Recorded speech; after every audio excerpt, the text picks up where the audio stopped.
What's going on, everybody? Welcome to the show. I am Robert Slavinsky, and with me today is the ever handsome and incredible Kenneth Yambo. What's going on, my man?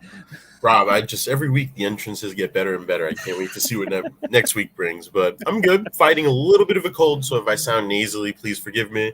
But ready to delve into a very busy week we have ahead of us. So ready to get right into it. Yeah, definitely. So this is Bridging the Geekdoms for those of you who are new to the show or not really sure what we're all about. Setup is pretty simple. The first 15-20 minutes or so consist of a few hot topics, be it newsworthy stories, reviews, reactions, stuff like that. The rest of the show is then dedicated to a main topic for the week. This week is my notes are wrong. This week's main topic is there fatigue from the MCU, or is there MCU fatigue? I think it's a really interesting topic. I can't wait to dive into that a good bit here.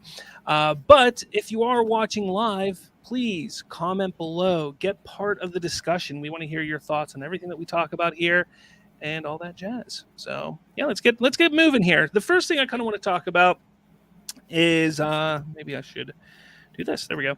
Is Obi-Wan Kenobi. The Obi-Wan Kenobi show's come out. We haven't had a show since it released, and we've gotten 3 episodes. So what are your thoughts? I've done a review on episodes 1 and 2. My episode 3 review will be up tomorrow, but I want to hear your thoughts on the show so far, Ken. Well, so far, just to keep it nice and simple, I will say best Star Wars Disney Plus show that is out there by far. It definitely has a cinematic feel to it. It's beautifully shot. And I think the real highlight for me would be Ewan McGregor's performance as Obi-Wan. It kind of feels like he never skipped a beat throughout the whole gap that was between episode 3 and this. And he definitely feels a lot more seasoned and grizzled.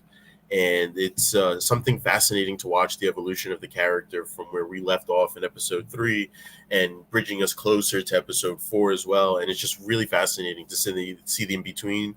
Not to spoil anything, if you guys have not seen episode 3 is quite literally what a lot of fans wanted to see early on in this show, and they kind of delivered on that, and just can't really wait to see what happens next. And that's kind of where I stand on it, honestly. It's a great show, and I can't wait to see how the story unfolds more. Yeah, I'm loving this show so far. Even just, we're halfway through the series, unfortunately, but there's so much of it. And I even knew a good bit of it going in. I heard the rumors. I saw the leaks. I knew a good bit of what we were going to be getting. And it's still surpassing my expectations. Yeah. There are no show is perfect. No project is perfect. There are definitely issues with the show. Am I willing to sit here and say that it's my favorite Star Wars show? I think I'm going to hold off on that until the series is ended, because that first season of The Mandalorian, man, that is still some high quality television right there. But I'm loving it so far. It's giving me everything I want plus more, and giving me things I didn't know I wanted as well. So I'm here for it. Completely here.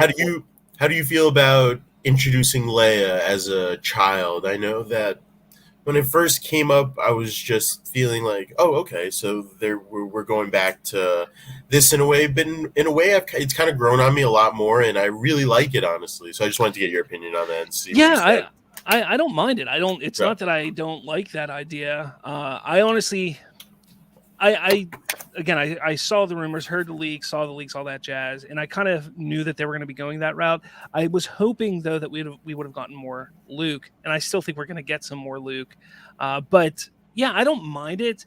Does it throw a little bit of a wrench in there for, say, A New Hope? Yeah, but I mean, it's nothing that's ruining the films or ruining the lore at all. It's just a little wrench. Instead of her saying, "Hey, you rescued me when I was 10 years old," she says, "You fought with alongside or for my father in the Clone Wars. Help me, Obi-Wan Kenobi. You're my only hope." So whatever. I mean, it's no big deal. But I don't mind the whole Leia aspect. I actually kind of really enjoyed it. I think the actress is doing a phenomenal job. Right. I totally agree. 10 years old, and totally agree. She's so many times I've sat there and said, that's Leia. That is the Leia we know in A New Hope and The Empire Strikes Back and everything. She does an excellent job with that. So I'm here for this show. This is this is what I was put on this earth for, was to experience Obi-Wan Kenobi, I think. But I think it's everything that the fans have expected and more, as you alluded to earlier. And it's really great to watch the story continue. And I just can't wait to see where the next episode goes, especially how episode 3 ended. Yeah. So if you haven't watched it, definitely give it a watch now. Yeah, for those of you, I don't want to talk too much about it because I personally think that we need to ignore this and focus on the good. But there is that whole issue going on with Moses Ingram right now where she was getting hate messages and racist comments and everything like that. I think it is absolutely despicable. I think she's done a phenomenal job on this show. Oh, yeah. And I said all of that in my first review that I did, which came out way before she revealed all this stuff going on. Right. I honestly feel like she is just being underappreciated here, and I don't think it's fair. I think she's doing a phenomenal job. I think she chews every scene that she's in, and I mean that in a good way, where her performance is so intense and captivating that you almost feel on different problems that have uprise in the past couple of days with this. And I'm happy that Ewan McGregor said something, and I'm happy that Star Wars just as an overall conglomerate has backed her completely. So it's really good to see, honestly, especially since the comments are despicable and just totally unnecessary. I don't understand why people feel like that they need to do that. It's like, if you don't like something, just don't watch it. Don't partake, just walk away. And that's why I say, not that I say that we need to ignore it and, not address the situation. I just feel that when you start to give it so much attention, that's what they want. They want that attention. You're giving them the win that they want. Yep. Exactly. They're saying this stuff because they want attention. So I think that we need to just, hey, it happened. It's stupid. They need to stop. Let's move forward at this point. That's my opinion. Totally agree. All right, moving on. The Boys Season 3 comes out tomorrow. Actually, I think tonight, Yeah, tonight. Midnight. Mm-hmm. So, it's dropping. Boys Season 3. It feels like just yesterday Season 2 ended. Like, it really doesn't feel like it was that long ago. I know you're excited. So I'm going to let you take this one because you were just overly excited for this. So I've definitely seen some of the reviews that have come out a little bit earlier today in terms of just the overall season review. I'm not too entirely sure if they've seen the season as a whole, or maybe they've just seen the first 3 episodes or a little more than what was released tomorrow. But from what I've seen and read, it's everything that I love about The Boys. It's serious comedy, just dark, and I think those elements are blended so well in the show, and it kind of just lends tribute that that each season tries to improve on each other. And I'm just so captivated by this show and the concept of it, where we're in a world so consumed by superhero movies in the cinematic world that we are currently in, that this show pokes fun at that, kind of shows us where superheroes would be if they lived in our world and got the attention that maybe a Disney company would show them. And it's a really fascinating concept to me. If you haven't seen it, please watch the first 2 seasons. It's really a show that breezes right by, but also lends so much in the action, the gore, everything that's in the comics, apparently, that I have not read personally, but I've heard that this show does the comics justice and then some in terms of the gruesome scenes that we get. So I'm overly excited for it. It's one of my top 5 shows of all time that I will have. And that's kind of where I stand on it. I'd love to hear your take on it and if you're excited for it. Yeah, I'm absolutely excited for it. This is one of the shows that I actually sat down and watched with my fiance. I think we either watched the first season during COVID or it came out during COVID. I can't remember what it was, but we sat down and watched it. And my fiance, she's not a nerd per se. She enjoys the superhero stuff, but she's like, most of that genre she doesn't really care for. She doesn't follow it quite like I do. You know? No, I'm same in my relationship. But she really enjoyed the show. And even season 2, she thought it was a lot of fun. It was really interesting, and that's what I really like, because I like when I can sit there and watch something that I enjoy, and see people that I care about, that I love, that that are with me enjoying it also. I don't know. I'm just weird like that, because don't get me wrong, I love enjoying things myself, but I love it whenever I can experience that excitement with someone. Having that partner to experience everything with. Yep, totally. Yeah. So that's kind of what the show kind of has that with it as well for me, because I sit there and I think about that whenever Right. it's like, Yep. oh, cool, man, Dominic and I get to sit down and watch together. So I get all excited about that. But I loved the second season, and I'm real excited about the inclusion of Soldier Boy. Not Soldier Boy. Is it Soldier Boy? Is that his name? Yep. Jensen Ackles, right? Yep. Yeah. I'm excited about his addition into this to see how he plays out. So yeah, I'm all for it. I'm probably not going to get to a chance to start watching it until I get back this weekend, because this weekend I am going to the convention. So I'm probably not going to start watching it till next week. But yeah, I'm all for it. And I think they're probably only going to drop the first 2 episodes this weekend anyways. 3. Either drop Yep. 3. Okay. So they're going to drop the first 3, and what really is going to make me pay attention to this season, for those who have watched it before, are the first 2 seasons that have come previously to this season, is Anthony Starr's performance as Homelander this season.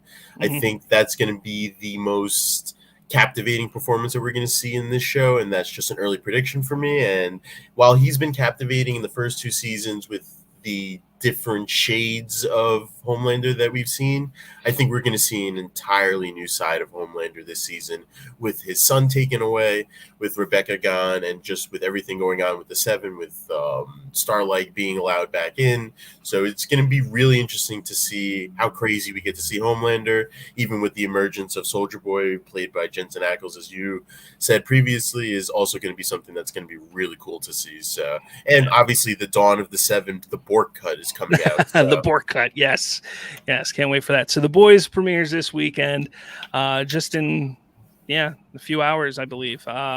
So yeah, get excited about that. I can't wait to see what they do with it. All right, moving on to the next thing here. Also, let us know in the comments what you think. Are you excited about The Boys? Do you like The Boys? All that jazz. Yeah. All right, moving on to the next thing. Disney Plus. So they announced yesterday, alongside a trailer for Pinocchio, which I thought was a bit underwhelming. They announced yesterday that there will be a Disney Plus Day again this year. And just like last year, which was held in November, it's going to be a day where they really unveil and talk about all the upcoming things for Disney Plus.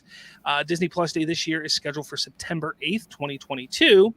And for me, last year's was a bit of a letdown. I felt that it didn't give any room for these creators, these filmmakers, and to breathe and really hype up what they're coming out with. They did this stupid little thing on Twitter, on social media, where like every 5 minutes they would announce something and put a trailer up, and that was it. Like there was nothing else on Disney Plus. They would then put the trailers on Disney Plus, and I think they did a Boba Fett special, and I think that was it. I think that was the only thing that they really did on Disney Plus.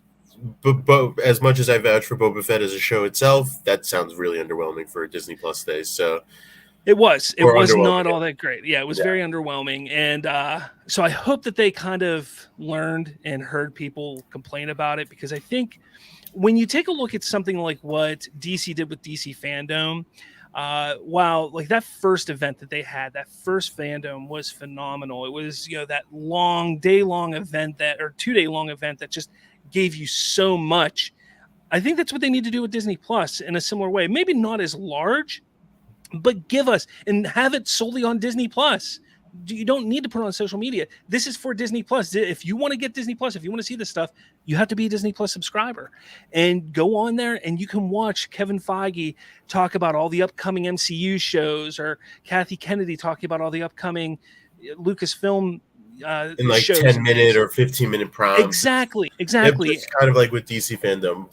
For a side note on the DC Fandom, the second DC Fandom was extremely underwhelming. Well, that's why I didn't even mention it. Yeah, that's compared to the first one. But I agree with you. I think following the format that DC did a couple of years ago, which is odd having Disney follow DC at this point, but I think following that rubric would definitely produce more positive reactions in the fan base. And they have a lot of projects that are coming out that, while they're deep in development, we have not had first looks at.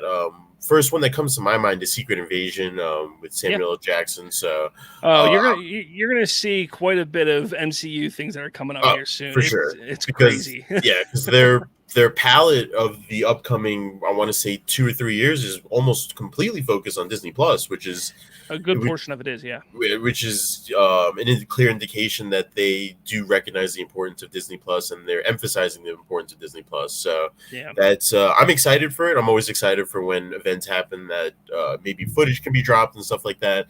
Is something that's definitely exciting to think about and to be a part of. And I remember my experience at DC Fandom, and that was something that was crazy. I was sitting there watching with my girlfriend and just watching trailer after trailer drop was really exciting. So it's I mean, I would be excited if Disney Plus kind of followed that same way, not only with the MCU but with different projects that they've had. I have not gotten a chance to see the Pinocchio trailer, and I will definitely get to that. And that's really sad that you say that. It's I guess the word for the Disney Plus of the day is underwhelming, but that's sad to hear. But I mean, it's Tom Hanks is Geppetto, and he goes Starlight, Starbright, Wish Tonight, all that jazz. I think there's just like a single shot of Pinocchio. Like they hardly show Pinocchio, and it is just a teaser. I get that, but I don't know. I just I when it comes to Disney, I'm kind of over them remaking their classic animated films into live action. The last few haven't been great in my opinion. Like I thought Lion King was just not good. And don't get me wrong, I'm not one of those people that are like, well, they shouldn't do that, just get mad. Like, no, I know I have the original. I can always go back to the original. I'm just saying I don't think they're as good as what the numbers show. Beauty and the Beast is one of the live action version is like their highest grossing live action film ever. I think it's like absolutely insane. And I watched it and I was like, this is literally a shot for shot remake of the animated one. Like, why bother? Like, I was all for like Maleficent. I think is a cool concept because you're taking that story from another angle. And I think that's how they should be doing all these films. Remake these classic stories, but let's see it from another angle. A twist, like a modern twist to it in a way, but like a better twist than what they've been trying to do. No, totally agree. I did see The Lion King, and I am totally on the same boat with you. That was something that kind of fell flat for me. So the animated versions are definitely... Aladdin was all right, but it just... That's the word for them, kind of like, all right, like, in a way. Are they really necessary? Kind of is the question I would have for them. So, not even a little bit. All right. So let us know down in the comments what you think about Disney Plus Day. Are you excited about it? What are your thoughts? How do you think they should handle it? Should it be done differently than they did it last year? Just let us know down below. The big news of the week, though, we're going to get into that right now. We all kind of suspected it was going to come, but it was kind of shocking because there was no indication on when. And just kind of came out of nowhere. Yeah, it came out of nowhere that Toby Emmerich has stepped down as film executive from Warner Brothers. This comes from Variety. Veteran film executive Toby Emmerich is exiting his post as Warner Brothers Picture Group chairman, 3 sources told Variety. A company who survived numerous WB ownership changes for over 2 decades, Emmerich's transition out of the role follows weeks of chatter that he was leaving the studio. He will be replaced by Michael DeLuca and Pamela Abdy, who will be named co-chairs of Warner Brothers Picture Group. A spokesperson for Warner Brothers Discovery did not immediately respond to a request for comment, though a formal announcement of the leadership change is expected imminently. And I believe, if I'm not mistaken, I think that they did officially announce it earlier today that this happened. So, I mean, this is huge news. I think people are excited. We know those of us who are Snyder fans know that he was kind of one of the hurdles with all of the Snyderverse stuff going on. But yeah, I mean, if you're a fan of Ray Fisher, you know that Emmerich was involved with all that. What are your thoughts? He had I can't quote the word for word tweet, but he had a response on Twitter not too long after the news came, and I failed to remember what exactly it was, but I'm pulling it up. I'll pull it up. And then Taylor Murphy of the Culture Nerd also had some comments on it in terms of how this would, I guess, affect the Snyderverse in a way. And, it's just positive news that Warner Bros. Discovery is now moving in a more modern direction or more just like new direction, honestly. And there's just been, ever since this news has come out, there's been a couple different rumors that have come out. I believe in that same article, it's quoted that here we go. This is Ray Fisher's tweet where it says, "May we never see the likes of Toby Emmerich ever again. Better days are surely ahead. Onward." And then A greater than E, which is accountability instead of entertainment. You got Ray Porter right here. Wayne T. Carr right there, which is Wayne T. Green Carr. Lantern. Yeah. So the axe of Zaslav strikes again. Pretty much. And really quickly off of that article, it also says that they're trying to kind of follow up on a story that came out a couple weeks ago where they're trying to find a new head of the DC films. And they mentioned how Todd Phillips is maybe being looked at as a possible option. And a DC insider also... Like yeah, that's something that's interesting to me. Why would you get somebody to oversee a universe that openly admitted to the public that he doesn't really have a complete knowledge of that universe? So that's something that is interesting. But the picture's kind of funny with Walter Hamada next, because that's something that could very well have happened within the next couple months. So yeah. I think it's just positive news moving forward, and it's a clear hurdle that I think makes the Snyderverse a lot more realistic than what it was yesterday. So that's something that is always positive for sure. So yeah. So with this report came out, and I didn't grab it because it came out after I really did all the notes and was putting the show together, about Henry Cavill. I know you know a little bit more about it. What are your thoughts on this? It looks like that they're putting a halt, or there's a rumor that they're putting a halt to all Superman projects, and they're going to shift and refocus to Henry Cavill being Superman and leading the DCEU. What do you think about that? So the article kind of goes a little bit into detail about it, not too much, but David Zaslav, who's the new head of Warner Bros. Discovery, kind of had an oversee of DC, and one of the DC insiders that he spoke to kind of suggested to the whole team to pause all Superman projects, which are currently in development. So it's going to name a couple. So we had the Val Zod one that was overseen by Michael B. Jordan. Then you had the Superman and Lois TV show that's currently going on. And I believe there were a couple more projects by a writer and J.J. Abrams, if I'm not mistaken. I could be wrong on the J.J. Abrams part, but I know it was Neil Coates or something like that. And so the suggestion was to pause all projects and to scrap it and kind of start from the beginning with Henry Cavill. And that's something that obviously a lot of fans have wanted and have been yearning for a while.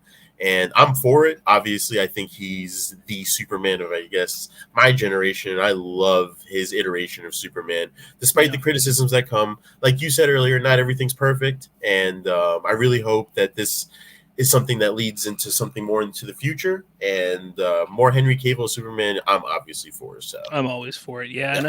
And I really hope that this is true. We do know that Dwayne Johnson, Warner Brothers is in the Dwayne Johnson business as much as they can be, because he's such a rock star. And Dwayne Johnson being a big supporter of Henry Cavill, I think, is helpful as well. You then have The Rock as well as Henry Cavill, who are both supporters of Snyder. So that could only mean good things for Snyder as well. I'm not saying that this is definite. I'm not saying that this is the key that needs to be used to get back to the Snyderverse, but I think things are looking more positive and heading that direction in some form or fashion than not.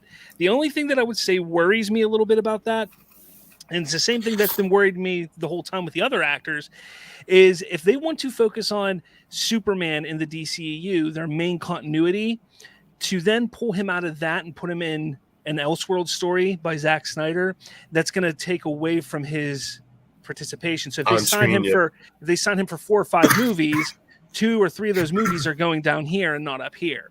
So that's the only thing that I could see would be a little dangerous and getting the Snyderverse, or you know what I'm saying. But besides that, I think this is a great move. We all want to see more Henry Cavill Superman. And again, while I've loved what Snyder has done with Cavill and Superman, I'm all for not a different iteration, but another take on that Superman, seeing what else somebody else can do with it. I recall about a year ago a report coming out, unconfirmed, and I believe it's gone to the wayside at this point, that he did re-sign for a couple of cameos and stuff, that he was going to act as the connective tissue for the DCEU, and I think that's a great direction to go in. Why not have him show up at the end of Shazam 2? Why not have him show up in Black Adam, kind of warning Shazam at the end of Shazam 2 that Black Adam's coming, like throw him in the end, just, and you are not wrong. Dwayne "The Rock" Johnson, Warner Bros. Is in the Dwayne "The Rock" Johnson business, and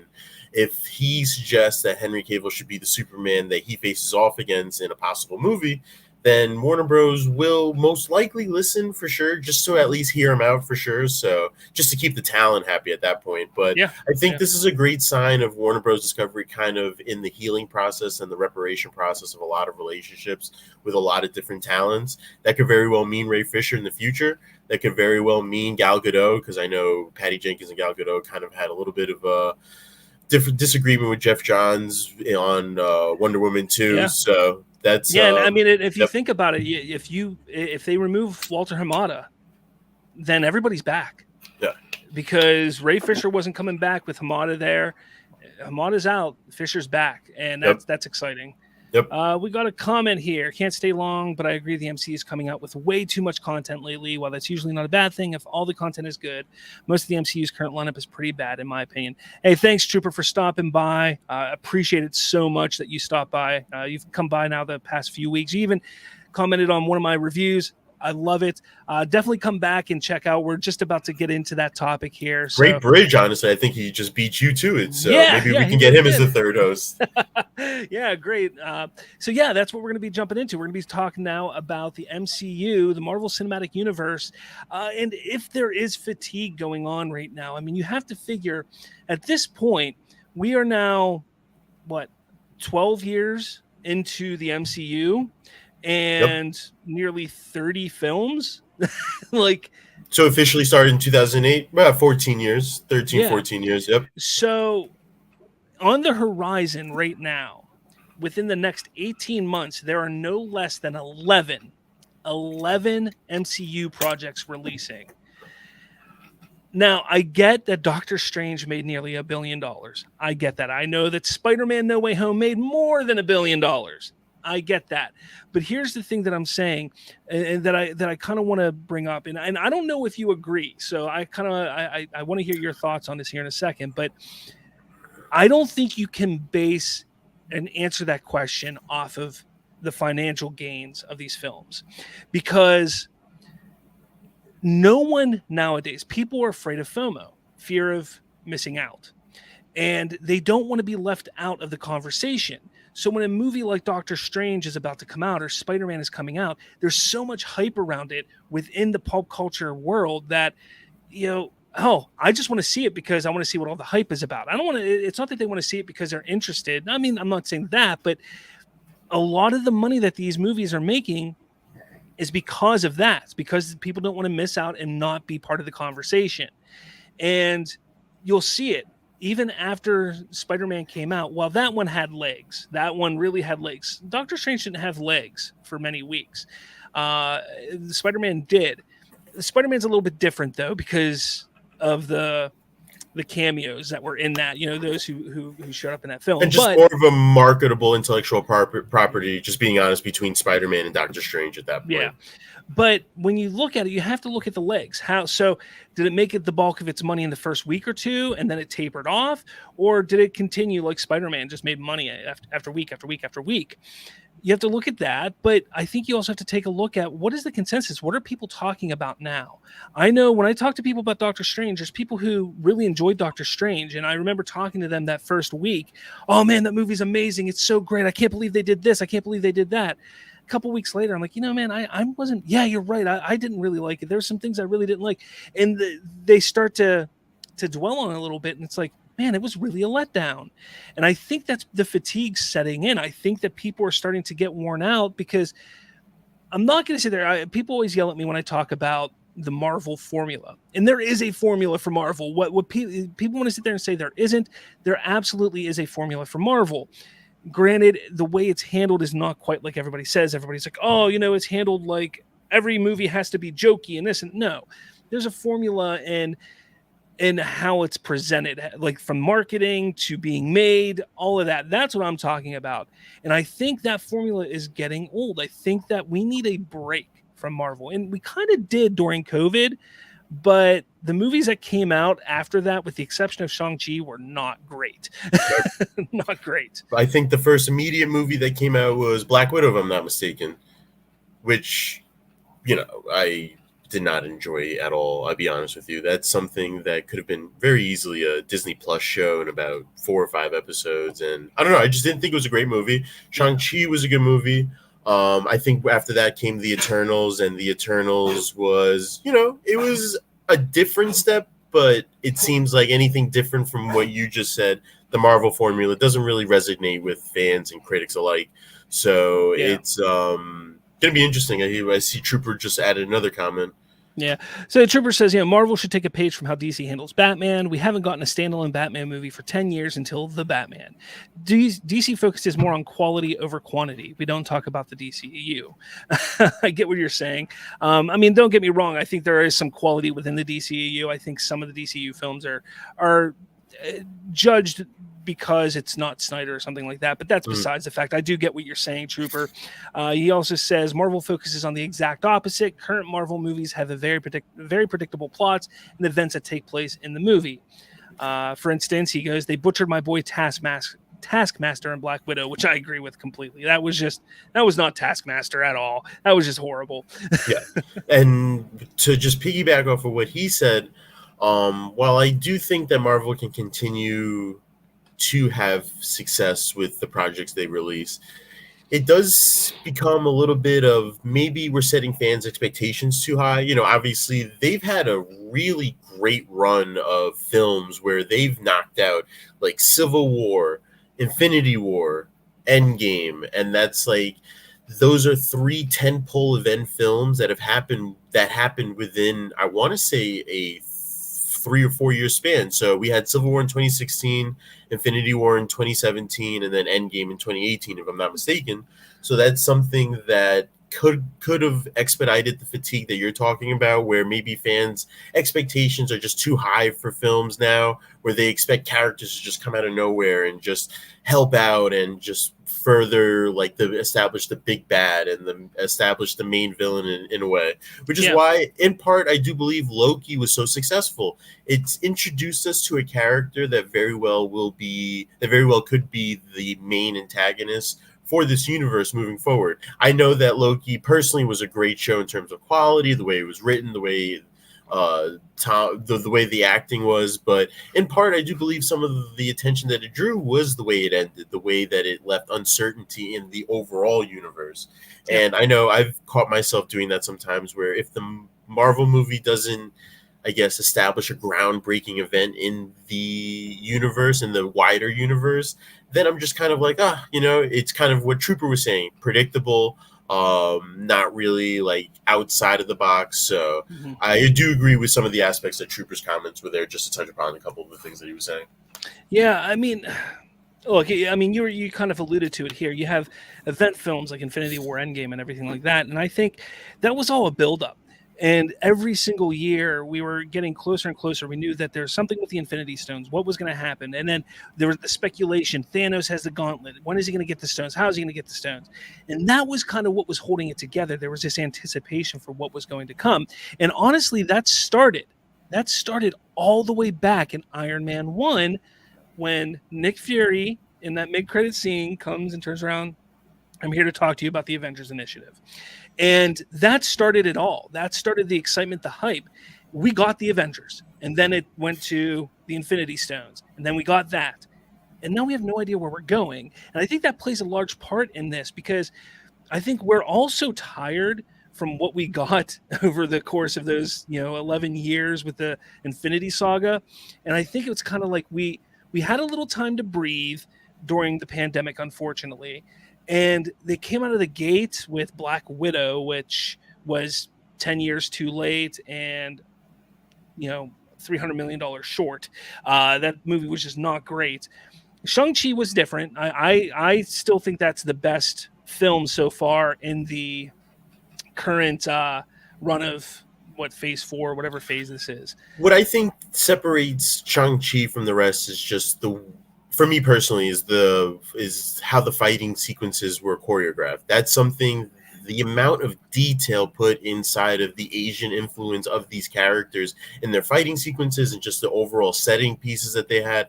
I do agree with you. Where I disagree with you is I don't think it did anything different.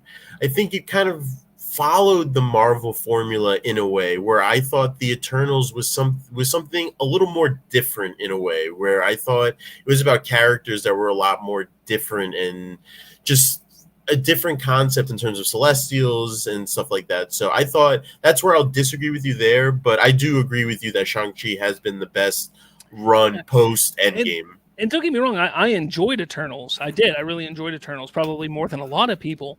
But there's just not, like, I'm not hyped. Like, I was hyped for Doctor Strange, and then it was a letdown. And, you know, a lot of people try to tell me, oh, it was because you allowed yourself to get so hyped up. No, they just didn't deliver.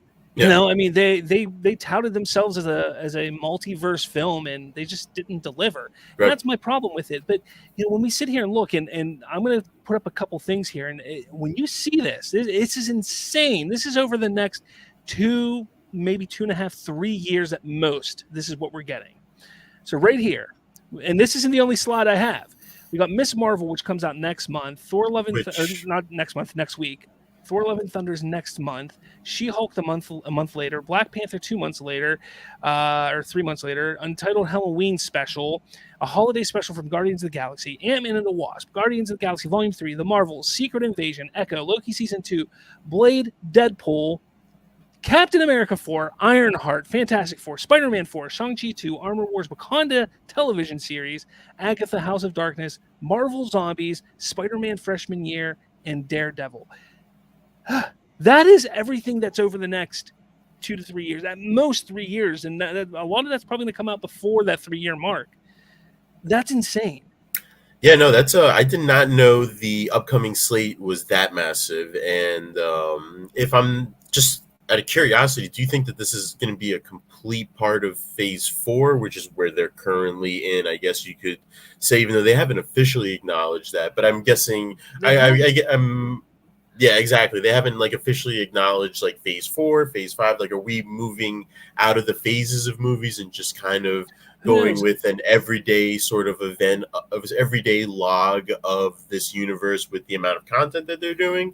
So let's take so there's 12. The first 12 on here are all due to come out by end of next year. 100%. Okay. Those are all coming out by end of next year. The first, and 12. Some of the titles that I'm reading right now are just kind of like, cool character, but like, why? Like, you know. Again, I'm not. It's not like I'm not interested in them, but there's nothing that's hyping me up. So is it fatigue, or is it that there's lack of direction? And that's what I'm trying to figure out here. Yeah. Because am I fatigued? If that's the case, then I don't know if other people are. Is it just me, or is because I think the direction. I think the point that you brought up, that the anticipation of where the Infinity Stones were, how Thanos was going to get them, where Thanos was going to get the gauntlet, stuff like that kind of kept people going. And I guess just not knowing where the direction is, because right now they're just trying to remain as mysterious as possible. I still think that we're heading towards, I want to say, Secret Wars sort of territory. But here's the thing. Let's say that's where we're going. Okay. So in the beginning, in the first phase of Marvel, we had 5 movies? We had Iron Man, Incredible Hulk, Thor, Captain America, then Avengers. It's 5 movies. It took them 5 projects to say, hey, we're doing an Infinity Saga, essentially. Like, that's what we're doing. It took them 5 films. It took them 5 films to build the Avengers. And then that 5th film, they said, but this is what the Avengers are going to have to face eventually. And then it went on and did another, 15 films plus until they finished that. That's fine. I get that. But if you take a look at this here, so far we've had, I'm not even going to include Black Widow. We've had Shang-Chi, Eternals, Spider-Man, and Doctor Strange. We had WandaVision, Loki, Captain America, Winter Soldier. I know I'm missing one, Hawkeye. So we're looking at 8-9 projects thus far. Moon Knight. So 10. We'll say 10 projects. Plus we have another 10 before we get to Secret Invasion, which most likely is going to be the catalyst which sets us off to get to Secret War. So we're talking about 20 projects before we even know where the hell we're going. Right. And it's So some of the Disney Plus projects obviously have an importance. I would say actually all of them have an importance to the greater Marvel Cinematic Universe, because as it stands right now, we have established, I guess you want to say, really the only official Avenger that at least publicly known, and that's Sam Wilson's Captain America. We have, there are things that have happened in Loki. There are things that have happened in Hawkeye that kind of see an eye towards the future. My opinion, if there's a good story there for each of these characters, then I'll be there. I think regardless, I will be there for most of these projects. I'm not gonna lie to you, Miss Marvel might miss the premiere for me. I'll definitely catch up on it, but I don't know. As you said, there's no hype for me around a character or around a series like that, or there's no, and I'm all for the representation that they're doing of culture and stuff, but it really just comes down to story and what's necessary. And I think they think they're starting to put extra fat on the bone, when in reality, fans just want to get to what the next chapter of this universe will really focus on. Obviously, it's going to be about the multiverse. There's obviously that door has already been opened, but and part of my disappointment in Doctor Strange, it's that the way it ended the multiverse, or not ended, but kind of just put a pause on the multiverse saga. I'm totally for introducing new characters into this universe and letting the universe expand as a whole, but I just think that what makes Marvel so great is sometimes crossing paths, and that's a missed opportunity with Moon Knight that I felt like could have worked. I felt like something like that would have really done the show well, even though I am not on the fence. I'm more on the I liked it side rather than I didn't like it side for Moon Knight. And I just think the characters that they're introducing are really great in some of the new characters, but where is this all going? Like, is there going to be different teams that operate throughout the world? Kind of what we saw in 838, where there was like a Fantastic Four and X-Men and Avengers and stuff like that, and we're just going to focus like that? Or is everything going to come together? Are we going to face Kang? Are we going to have a Secret Wars directed by the Russo brothers? Stuff like that, which is the project that they literally said word for word they would come back to direct. So yeah. I mean, I sit there. I think that they've hinted to different things, such as Young Avengers, West Coast Avengers, and X-Men and Fantastic Four. All this has been alluded to, so it kind of seems like they're trying to build the universe up a little bit more, and I'm fine with that. But being that we're 10, like I said, we're about 10 projects in since Endgame, and we have no idea what's going on. Yep. Like, no idea. I mean, the only thing that I'm truly excited for, and I've said this many times, I'm truly excited for the supernatural side of the MCU, but it's not because it's Marvel. It's because it's something different. And that's what I'm looking forward to. That's why I really did enjoy Moon Knight a good bit. It left me with more questions than I wanted to at the end, but right. I really did enjoy Moon Knight. And that's what I'm looking forward to is something different. So if I want to sit there, so let's kind of back up a little bit. Is there fatigue? I think yes. I think it's a little bit of both. I think I am fatigued from the normal, typical, everyday Marvel project that we have gotten for the last, 12, 13, 14 years, whatever it's been. But I also think that the lack of direction and knowledge of what is coming, what is going on, is enhancing that realization, or that that realization that I'm fatigued from it. Because at least if I was bored with it, I could sit there and say, oh, but we got this coming up, and we don't have that. And I think they're trying to lean into that they're Marvel Studios a little too much now. And I think they need to get back to the roots of it, which is good story and good fundamental backbone that adds to this universe, whether it's new characters, plot development, whatever. And Guardians of the Galaxy 3, Volume 3, something that I'm really excited for because of the chance to see a character like Adam Warlock, because he is a character that is a universe-changing character to be introduced into this universe. So I really like the supernatural side of things. I think Blade's definitely going to be a project that I will totally be down for. And I do like some of the project that they've announced, but I just think that with me, fatigue hasn't set in just quite yet, but I am starting to get more I'm starting to judge their movies a lot more harshly now, just because of the repetitiveness of some of the same cues that they use, and some of the, some of the jokes really are starting to fall flat with me right now. Like, I think in situations where we could use more action, more hand-to-hand combat and stuff like that, we're dropping a one-liner instead of focusing on the story, and kind of just, it seems really out of character for some of the things that they're doing now. So I thought Eternals, some of the one-liners were a little cringe, but that's just me personally. And I just think they do need to differentiate and diversify their overall movie portfolio to just kind of see what different corners of the universe that they can grab. And with the multiverse, something also that I want to go back to in the Doctor Strange thing is that it failed, to me at least, to set up what is to come in terms of the multiverse, which kind of lends into like why people, I guess, just weren't really feeling it, which is the boat that I was on. So that's something that I felt like they failed in. And there is no, and for me personally, it's trying to realize the direction, but my mind can go in so many different places, as you said, with West Coast Avengers, the Young Avengers, Secret Wars, all that stuff. And it would be nice to know, but I see what they're doing, but I kind of disagree with the way that they're going about it, honestly. So, see, I don't see it. Like, again, they've alluded to these things, these ideas, and with Miss Marvel and Kate Bishop and different aspects, they're alluding to things, but that's all they're doing. And I think you kind of said it best. No, you said it, that they're focusing on that. Hey, they're Marvel Studios. I'm going to take it a step further. I'm going to say they're focusing on people are going to just watch because they're Marvel. Be damned what they do at this point.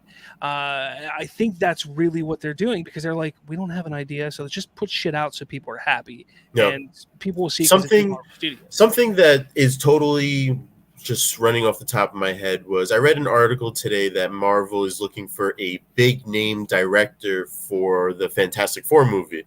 Yep. And a little excerpt within that article said that Kevin Feige just doesn't want to oversee the entire production anymore. And what I propose to you is Kevin Feige getting fatigued? Is he starting to maybe realize that, like, it's starting to become a lot more tough to come up with ideas? Or is that something that, because it was said that he didn't really have to worry about Sam Raimi with Doctor Strange and the Multiverse of Madness? And that's where the problem is. Because let's face it, the Marvel Cinematic Universe is Kevin Feige's baby. Yeah. I mean, he is the one directing the ship. He's the one that has been there every step of the way. Regardless of what you want to believe, these directors and filmmakers are going in there. Yeah, they're allowed to put their little spin and taste and different bit of flair on these films, but Kevin Feige following the Marvel formula. Kevin Feige has the final say. If the Russos went in there and said, "Hey, we want to kill Captain America in Civil War," Kevin Feige would have just said no. Like, I don't want you to do that. And maybe that's what happened. I'm not sure. I'm not saying that's what happened. I'm just saying Kevin Feige trumps anything that anybody else wants to do when they get onto those films. So going into it, moving, if he's sitting here saying that I want to not have to oversee every aspect, I think that's dangerous.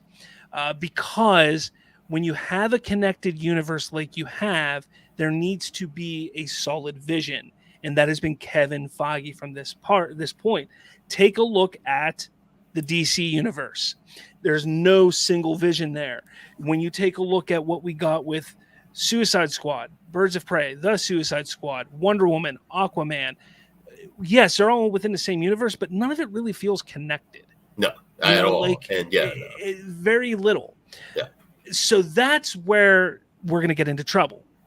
Because if Kevin Feige wants to walk away, and it's funny that you bring this up, because I was going to ask, how long do you think Kevin Feige is going to stick around? How long do you think he's going to be willing to do this? To me, this comment here, is saying he's already starting to look for his exit, to go do something else, because he's going to want to sit there and work solely on one project or one type of project his whole career. And if you think about it, he's been doing this for well over 20 years, because he was back in even to the 80s, he was doing films, and then he was a big part of X-Men and Spider-Man and the Fantastic Fours in the early 2000s. I mean, he was involved with all of that. He's been working on comic book films for 20 plus years. So he probably wants to try something different. And there's that rumor that he wants to go Star Wars to a Star Wars film. Yep. And then there's also been rumors for quite some time that he might be the one that replaces Kathy Kennedy at some point at Lucasfilm. And that's a possibility. And maybe that's why he's starting to look for his exit. Kathy Kennedy has another 3-year contract. Maybe he has a 3-year plan to step away. I don't want to oversee the entire shoot. Let's see how it works out. All right, things are moving. And maybe that's what's going on. What do you think? Where do you think this could all go? I don't know. I just I wanted to bring that up because it kind of really tied well in with the fatigue. Because while I'm on the side that fans may not be fatigued just quite yet, but it's interesting to propose the opposite, and maybe is it Marvel that's kind of tired and has faced a little bit of a fatigue? If you just take a look at their last couple of releases in terms of Disney Plus and theatrical releases, No Way Home, we could all safely say Kevin Feige stamped for sure. I think that's something that totally was overseen by Kevin Feige and all the cameo, down to the cameos, everything.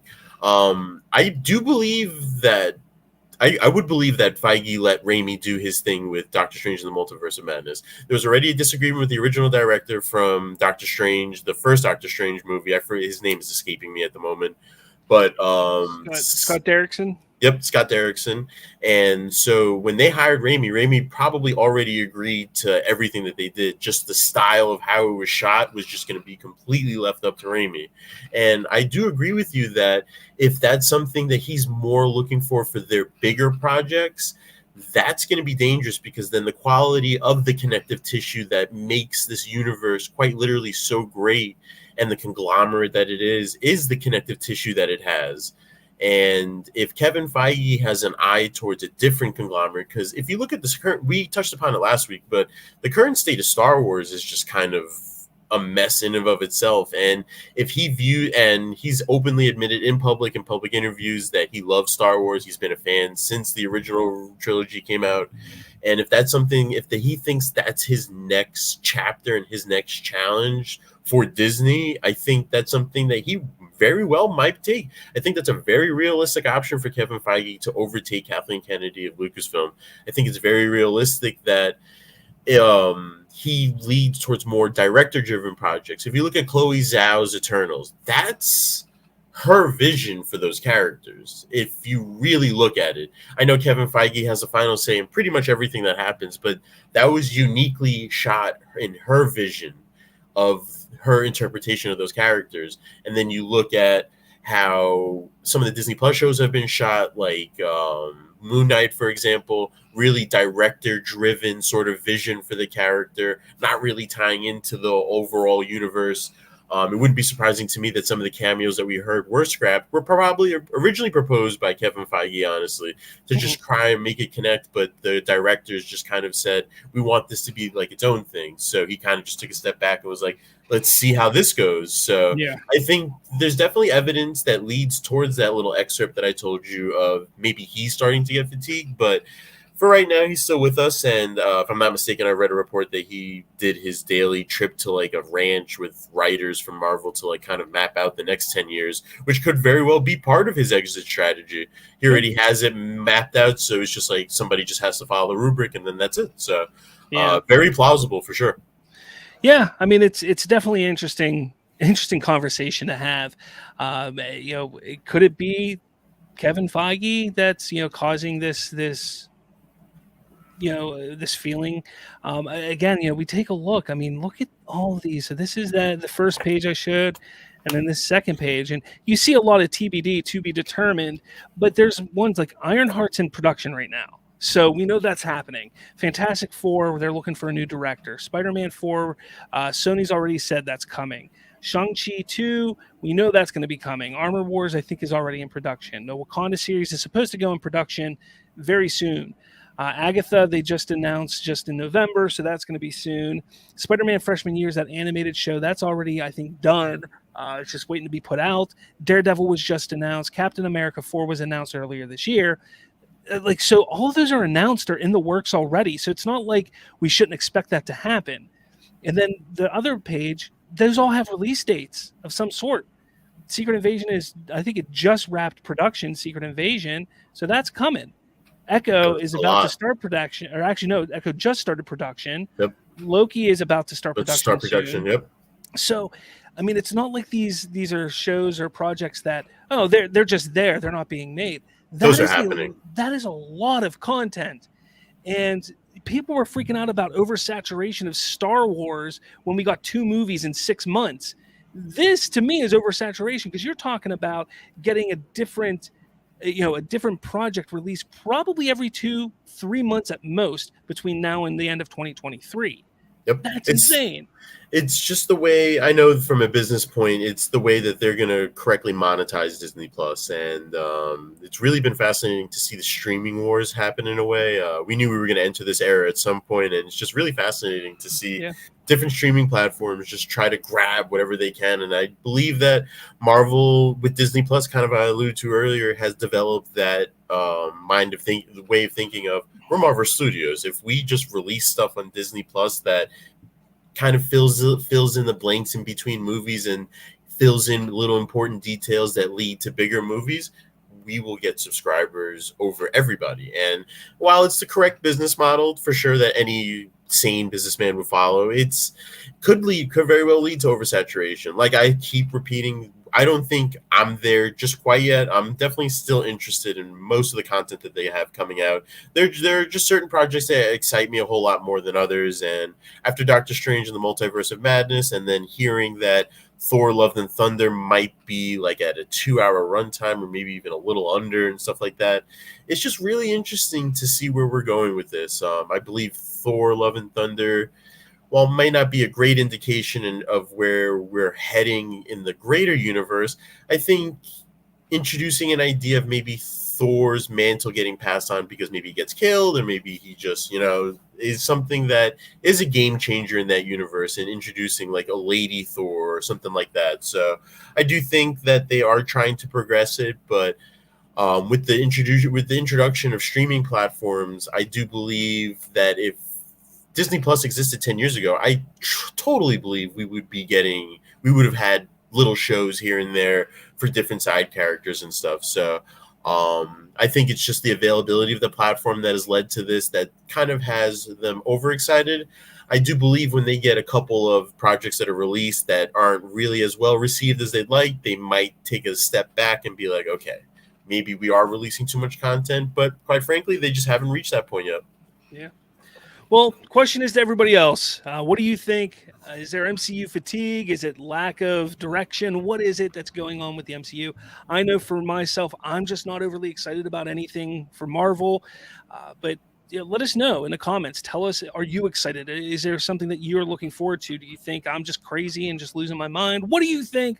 Let us know. The answer is yes. The answer is always yes. Always say yes. Don't forget that I will be attending Three Rivers Comic-Con in Pittsburgh, PA, June 4th and 5th. We will be passing out some things, so if you're attending, make sure you look for us there. We're looking to interview attendees, cosplayers, artists, and anyone who wants to talk with us, so make sure you seek us out as we walk the floor. I'm really looking forwed to this. Don't have too much fun. I haven't done a convention in this capacity before, so I'm Are you going to cosplay? No. No, you have to. No, definitely not. But definitely don't. When it comes to the convention, make sure before you head to the convention, or even if you're not able to go, check out the interview we did with John Engel, who is one of the masterminds behind Three Rivers Comic-Con. He dives into the inspiration of the convention and where he hopes it'll go in the future. Find that on the channel under the interviews. It's great. I love talking with him. I actually can't wait to meet him. I'm going to be hanging out with him on Saturday night. There's supposedly a beer release that night that I'm going to be going to, so that's going to be kind of cool. But yeah, make sure you guys smash that like button, hit subscribe, all that jazz. We will be back next week. I'm not sure what our topic is going to be yet because there was something I wanted to cover, but then I decided, you know what? I have a feeling that I just have this weird feeling that something is going to get announced, or a trailer, something big is going to happen this week. What I was going to tease was obviously with Jurassic World Dominion coming out, maybe we could do a little bit of a ranking of the Jurassic Park movies, but sure. But I will lean into your feeling because you are strong with the Force yourself. So I will hope for a story that comes late sometime this week. Yeah, definitely. But all right, everyone. Thanks so much for watching. Make sure you follow us on all of the podcatching apps, Spotify, Apple Podcasts, all that jazz. Head over to spoilerverse.com for more from us and so many other great podcasts. And with all that said, I'll talk to all of you later.